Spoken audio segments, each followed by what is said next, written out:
أعوذ بالله من الشيطان الرجيم. بسم الله الرحمن الرحيم. لا أقسم بيوم القيامة ولا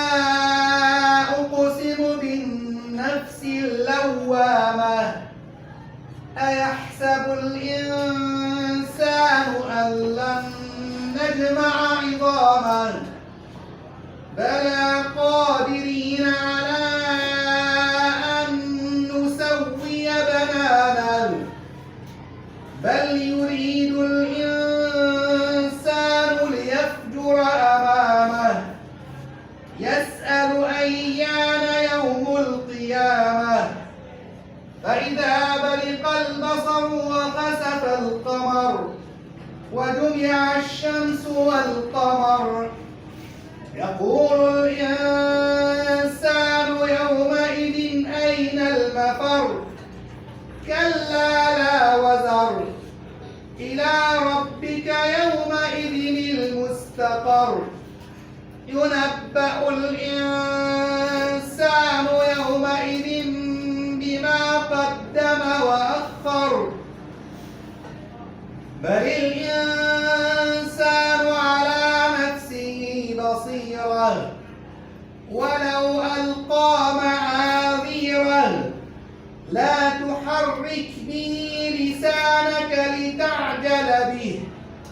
إن علينا جمعه وقرآنه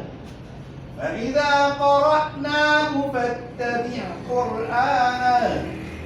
ثم إن علينا بيانه كلا بل تحبون العاجلة وتذرون الآخرة وجوه يومئذ ناظرة إلى ربها ناظرة ووجوه يومئذ باسرة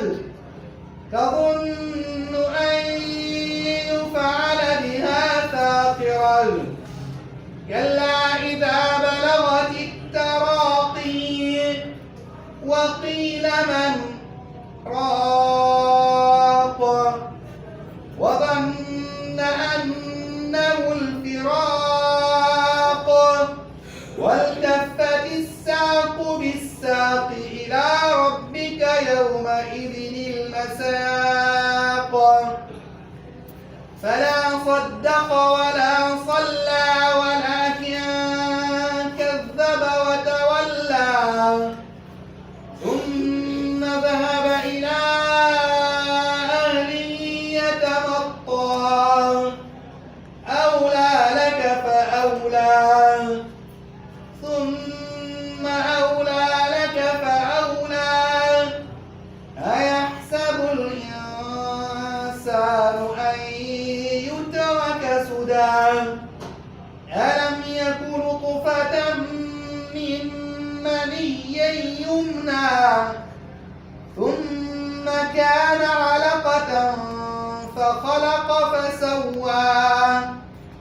فجعل منه الزوجين الذكر والأنثى أليس ذلك بقادر على أن يحيي الموتى